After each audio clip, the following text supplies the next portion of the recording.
Alright, welcome back to Jameson Run, ladies and gentlemen. So today, something totally different. We had a big rain yesterday, so we were kind of slowed down, but we're doing a lot of clearing. As you can see around here, let me just take a little pan of what we got going on here. And trees timbered, fell and sold to the mills, but we're cleaning up a lot of tree tops today. We got about 21 trees, large oak trees that are down. So it's definitely going to take some time. One of those situations where I wish I had a grapple. That would be a wonderful thing to have right now, but I got a set of forks and a heck of a good Kubota, so we'll get the job done, just be a little bit more time. So most of this is going to go to firewood. Anything that was worth milling has kind of went to the sawmill, but with our sawmill, we're going to end up using some of the stuff that doesn't go to a commercial mill per se. So you know, anything that's like, you know, from that 8 to 14 or up range that you know, maybe they didn't want for, has a few knots in it, has a little bit of maybe a crack in one of the pieces from whenever they dropped the tree, a split in the wood. You know, we're not afraid of that. We can mill past that for our own use and building of different materials. So yeah, just enjoy, sit back and check out the progress as we go.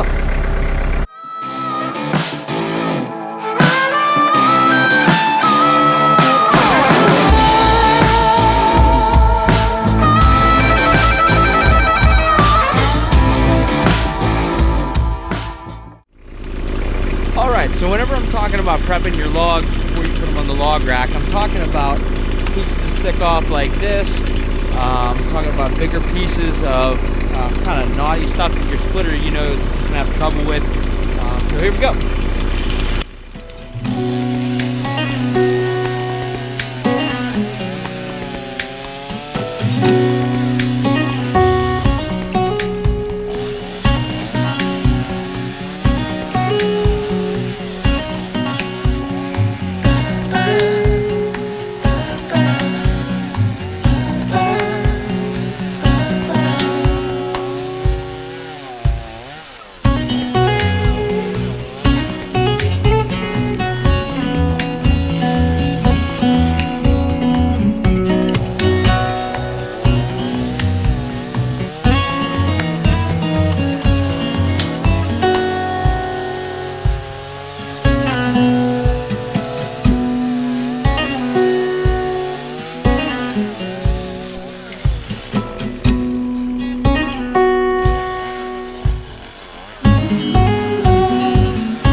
Alright, now we should be good to go. That log will flatten out. We'll just roll that one like that. she'll fit right through. And you space the logs, have 16 or an 18-inch bar on there, but the actual chain to the teeth 16 inches, so that's 3 lengths, 3/16. Yeah, should make 3 16-inch logs. Here we go.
Maybe not. You just try to keep an eye out for those before you see them in the processor.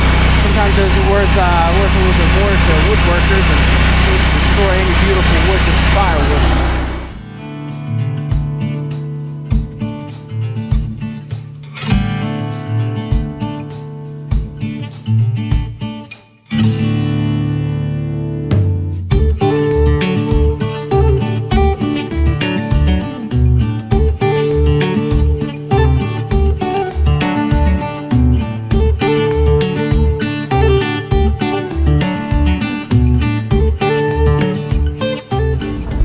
Okay, so sometimes you'll run into crazy things like the biggest part of running a wood processor is having wood that's prepared.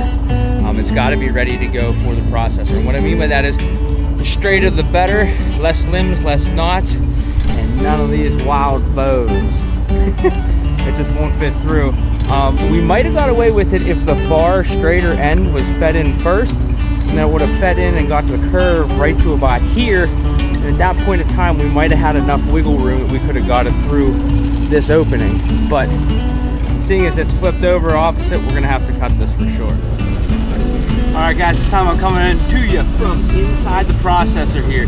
You're on top of the feed rack, you're on the feed side. So it's feeding in, saw, drop, and we're feeding through. I got the log rack loaded up with stuff that should be about 6-way wedge, splitter size. Put through the pace a little bit. Let's do a little production on this one instead of explanations and those kinds of things. Let's just keep the flow going and see how we do. Here we go.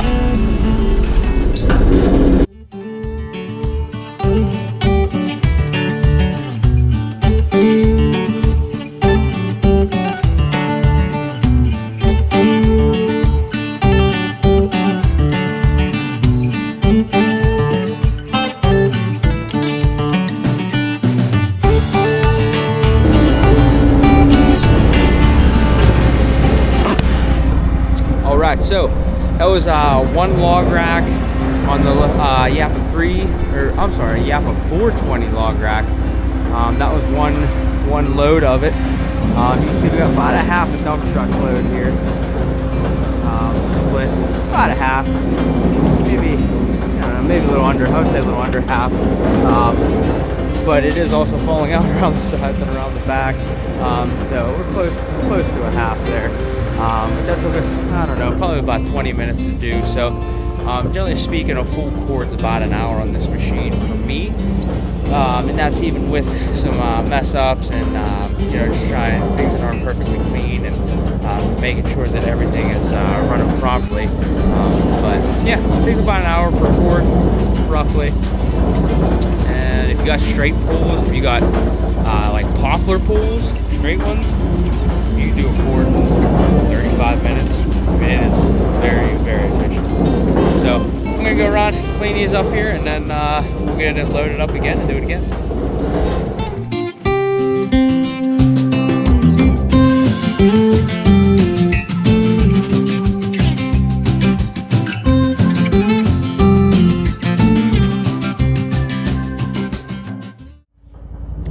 Alright, so with every piece of equipment, all the time, there's always a cleanup procedure, and everybody's is maybe just a little bit different, but I'm just going to do kind of a time lapse of what I do. Clean up the sawdust underneath, clean up the wood chips that are coming off the conveyor belt, clean out the conveyor belt wood drop.